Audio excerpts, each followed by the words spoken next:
Bayaq dediniz atalıq məzuniyyəti, o necə olur? Bilirsiniz necə olur? Əgər ananın rəsmi şeiri yoxdursa, atanın rəsmi şeiri varsa, özünün əmək məzuniyyətindən illik əlavə uşağın doğum haqqında şərhnaməsini təqdim etməyə atalıq məzuniyyəti çıxır. Salam əziz izləyicilərimiz, xoş gördük hər birinizi. Bugün analıq məzuniyyətindən danışacağıq. Analıq məzuniyyətini ötən dəfəki dərsimizdə 2 və 3-cü mövzu idi. Səhv etmirəmsə, aşağıda şərh bölməsində bir xanım xahiş etmişdi və ona bildirmişdik ki, nəzərə alınacaq və analıq məzuniyyəti hesablanmasından danışacağıq. Yaxın oturun, başlayırıq.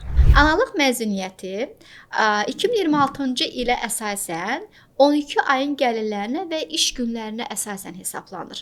Yəni, müavinət hesablanacaq aydan əvvəlki 12 təqvim ayında qazanılan pulu həmin dövrdəki iş günlərinin sayına bölərək bir iş gününə düşən orta əmək haqqı tapılır və daha sonra bu məbləğ analıq məzuniyyəti dövründəki iş günlərinin sayına vurulur. Burada bir qeyd var. Ümumi stajı 6 aydan yuxarı olarsa analıq məzuniyyəti hesablanacaq. Bəzən olur ki, son işlədiyi yerdə ümumi staj 5 ildir, ona hesablanmış olacaq, son 12 aylıq götürülərək. Amma əgər 6 ay qədərdirsə, 4 ay işləmişsiniz əsas iş yeri kimi, 2 ay isə əlavə iş yeri kimi, o sizin stajınıza əlavə olunmayacaq. Ümumi əsas iş yerində staj 6 aydan yuxarı olmalıdır ki, analıq məzuniyyəti hesablana bilinsin. Əmək Məcəlləsinə görə hamiləlik və doğuşa görə məzuniyyətlər 125-ci maddəyə əsasən tənzimlənir. Yəni, hamiləlik dövründə və ya doğuşdan sonraki dövr üçün işləyən qadınlara 126 təqvim günü məzuniyyət verilir. 126-nı hardan əldə etmişik? 70 gün və doğuşdan sonraki 56 təqvim günü olaraq götürülür. Təbii ki, bu proses artırıla bilər. Əgər doğuş ağır keçərsə, keysəriyyə üsulu olarsa, 126 gündən daha əlavə günlər də tənzimlənə bilər. Deməli, analıq məzuniyyəti DSMV tərəfindən ödənilir, Əmək və Əhalinin Sosial Müdafiə Fondu tərəfindən. Gəlin indi isə hesablanma qaydasına baxaq.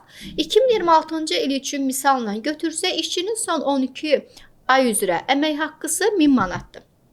Məzuniyyət 126 gün düşür və hesablayaq. Biz qeyd etdik ki, öncədən 12 aylıq götürülür. Əgər işçinin stajı 1 ildən yuxarı olarsa, biz tam olaraq 12 ayla hesablaya bilərik. 10 ay, 8 ay işləyir, stajı bu qədərdirsə, onda işlədiyi həmin 10 və 8 ay əmək haqqısı və iş günlərinə görə hesablanmış olacaq. 1000 manatı vuruq 12 aya, 12.000 bir illik əmək haqqısıdır. Maaş yox, əmək haqqı ilə götürülür. Fərqlərini əmək haqqı dərsimizdə izah eləmişdik.